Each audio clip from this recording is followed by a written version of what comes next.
¿Y tú quién dices que es Jesús? ¿Quién es Jesús para ti? Para poder entender un poco el contexto y la gran importancia de este evangelio del día de hoy, tenemos que entender en dónde estaban ellos. El lugar tiene una gran importancia. Ellos, nos dice el evangelista, que estaban en la región de Cesarea de Filipo. Esta era una región donde el tetrarca o el gobernador Herodes Filipo había construido una gran ciudad. Una gran ciudad. Y en esa ciudad, ya desde el siglo III a.C., se hacían ritos paganos. Esto era un territorio mayormente pagano. Incluso se hacía culto al dios pagano Pan. De ahí proviene la palabra pánico. Y a este dios había una cueva en esta región donde a este dios se le ofrecía incluso sacrificios humanos, especialmente de niños y bebés. Se le ofrecían a este dios.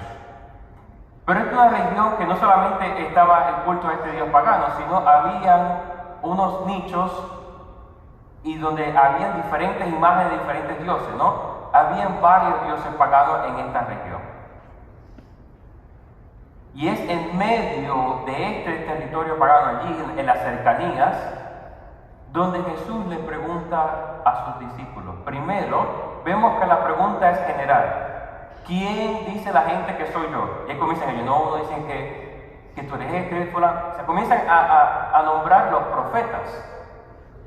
La gente, aquellos que escuchaban a Jesús, lo veían a él como un profeta.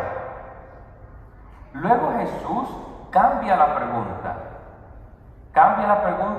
a un sentido más personal y le pregunta a estos sus seguidores más cercanos, sus estudiantes, sus fieles amigos, los discípulos, les preguntan: pero ustedes, ¿quién dicen que soy yo? Y ahí sale Pedro: tú eres el Mesías, el Hijo de Dios vivo. Esa afirmación de Pedro en medio de este territorio pagano toma un gran sentido, porque le está diciendo a Jesús: tú eres el Hijo del verdadero Dios, del único Dios al cual le tenemos que rendir culto, que estos otros dioses que están ahí están muertos. Tú eres el Mesías, el Hijo del Dios vivo. Y ahí donde Jesús le dice: esto no te lo ha revelado ningún hombre, solamente mi Padre te lo ha podido revelar. Y por eso te digo, Simón, hijo de Jonás, que tú eres Pedro, y sobre esta piedra edificaré mi iglesia. Mi iglesia. Sobre Pedro está cimentada la iglesia, ¿no? Y un dato curioso es que si uno va a la Basílica de San Pedro, ¿saben dónde está enterrado el apóstol Pedro? Ustedes han visto las imágenes de la basílica, ¿no? Tienen la cúpula. Si uno traza una línea directa debajo de la cúpula, está el altar mayor de la basílica. Justo debajo del altar mayor, ahí están los huesos de Pedro. O sea, cuando construyeron esta basílica hermosa, fue de cierta manera que quedó así, porque todavía no estaban al 100% seguros cuando ellos construyeron esta basílica, dónde era que estaba Pedro. Tenían idea que era en esa región, pero no sabían exactamente. Fue el Papa Pío XII que mandó unas excavaciones y mandó: espérate, yo quiero saber exactamente dónde está el apóstol, porque sabemos que está alguna parte por ahí abajo de toda esta basílica. Y cuando siguieron excavando, descubrieron que estaba ahí. Y vemos que le dice y le da la autoridad a Pedro de la iglesia.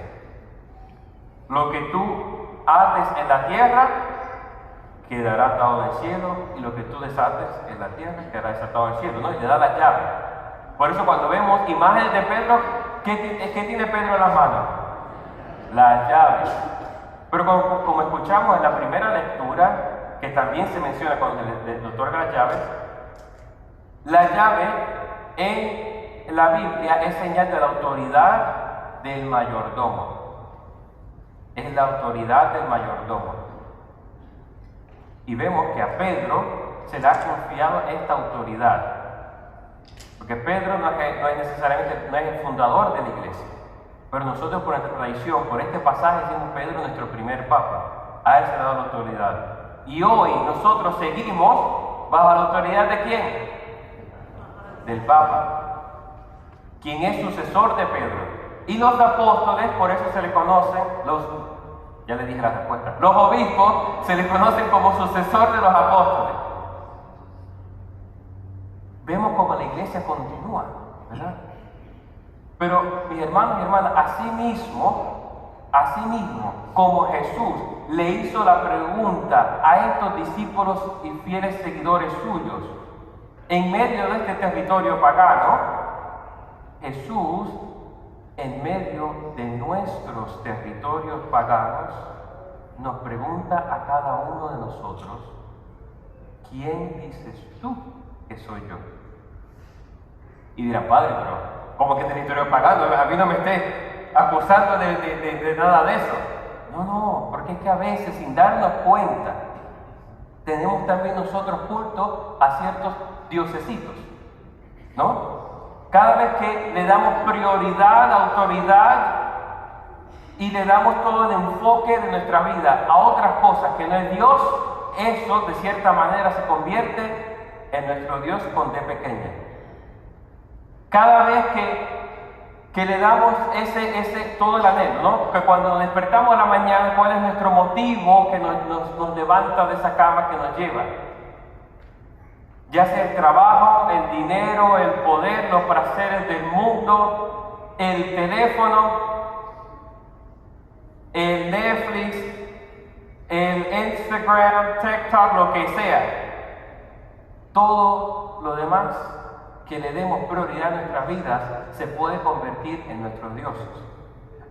A ver, ¿qué es a dónde voy yo inmediatamente cuando entro en una crisis? ¿Dónde encuentro yo esa paz, ese alivio? A veces eso, sin darse cuenta, se convierte en nuestro Dios, ya sea el alcohol, lo que sea. Y Jesús viene a donde nosotros, en medio ahí, y nos pregunta, ¿y tú, mi querida hija, mi querido hijo, tú, quién dices que soy? Y eso fue una pregunta que yo tuve que responderme en mis años del seminario. Porque al principio yo veía a Dios como alguien distante. Lo reconocía, tú eres Dios. A ti no te puedo ni mirar. Y poco a poco fui creciendo en esa relación con Dios. Porque yo veía a Dios, yo me acuerdo del seminario, yo iba a la capilla y oraba y había ciertas cosas que yo no decía ciertas cosas a Dios en la oración. No me atrevía, porque qué vergüenza. ¿Cómo le voy a contar esa parte de mi vida a Dios? Y tenía una vergüenza. Y poco a poco fui sanando ciertas heridas en mi corazón. Me di cuenta que yo tenía la herida de mi padre. Y ahí, sanando la herida de mi padre, pude reconocer en Dios Padre un Padre amoroso. Un Padre que me ama. Un Padre que está ahí para mí y por mí. Fui sanando otras heridas en mi vida. Y cuando fui orando en ciertos retiros, poco a poco, a pasar los años, pasé de conocer a Jesús como un Cristo que sí, es mi Salvador, murió por mí. Primero lo llegué a reconocer de tal manera y después lo conocí como mi verdadero amigo fiel, que está ahí conmigo siempre. Para eso yo tuve que sanar ciertas mentiras que habían en mi vida. Porque había ciertas mentiras en mi vida que me decían, Jesús no estaba ahí cuando tú estabas sufriendo por esto. Jesús no estaba ahí cuando tus padres se separaron cuando tú eras pequeño. Jesús no estaba ahí cuando te pasó esto, cuando te pasó lo otro. Ciertas heridas yo tuve que ir sanándolas con Jesús. Y tuve que en la oración preguntarle, Jesús, ¿dónde estabas tú cuando me pasó esto? Y fueron años y años orando lo mismo hasta que un día el Señor me mostró, estaba aquí. Estaba ahí. Ahí estaba yo sufriendo contigo. Jesús es mi amigo fiel que nunca me ha abandonado y nunca me abandonará. Conocí al Espíritu Santo, no solo del Paráclito, o como a veces vemos la palomita, ¿no? Todo el mundo piensa el Espíritu Santo es la palomita. No, pude conocer el Espíritu Santo realmente como ese que está ahí para ayudarme, para cuando estoy en una situación no sé qué decir o qué hacer, el Espíritu Santo viene y me ayuda. Y no saben cuántas veces el Espíritu Santo me ha ayudado a no meter la pata. Porque yo sé que si soy yo el que hablo, meto la pata. Pero si yo dejo al Espíritu Santo obrar a través de mí, grandes cosas pueden pasar. No por mí, sino por Él obrando a través de mí. Y fui conociendo a cada persona de la Trinidad de una manera personal.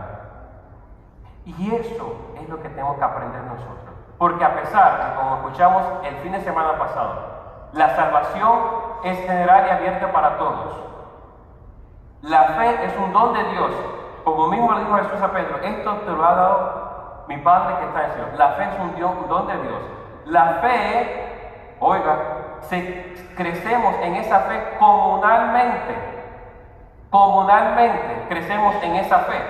Por eso le da Jesús la autoridad a Pedro de la iglesia para que siga la iglesia. Y con la iglesia y dentro de la iglesia aprendemos a crecer en la fe. ¿Por qué? Nos apoyamos uno al otro. Porque la palabra iglesia significa la asamblea, la comunidad. Y como comunidad eclesiástica, que somos peregrinos en esta tierra, caminando hacia el cielo, en fe crecemos porque aprendemos el uno del otro y nos apoyamos el uno del otro para juntos poder llegar al cielo. Aquí crecemos en la fe. Pero la decisión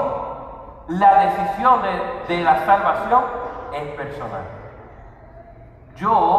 Cada uno de nosotros tenemos que aprender a reconocer y a responder esa pregunta: ¿quién es Jesús para ti en la vida?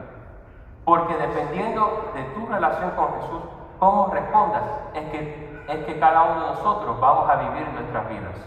Porque si Jesús es realmente nuestro Dios, el Hijo de Dios vivo, vamos a venir a misa aquí contra cualquier tempestad. Si Jesús es realmente mi Salvador y el Señor y Dios, el Hijo de Dios vivo, vamos a aprender a cómo realmente venir aquí a misa. Nuestro comportamiento en la misa va a reflejar quién es Jesús para mí. Porque si Jesús para mí no es nada importante, yo ni presto atención cuando vengo aquí. Cuando vengo a comulgar, vengo saludando a todo el mundo. Y no me enfoco en Jesús. Y cuando Jesús es ese personal amigo mío en el cual yo confío, que no tengo vergüenza de decirle hasta el más íntimo pecado de mi vida, no tengo miedo en venir a confesarme, no tengo miedo en orar y tener esa comunión con Él. Mis hermanos y hermanas, tenemos que nosotros aprender a responder a esta pregunta de una manera personal. No solo lo que le digamos aquí, sino les pregunto y los dejo con esta pregunta para que mediten. En tu vida personal, ¿quién dices tú que es Jesús?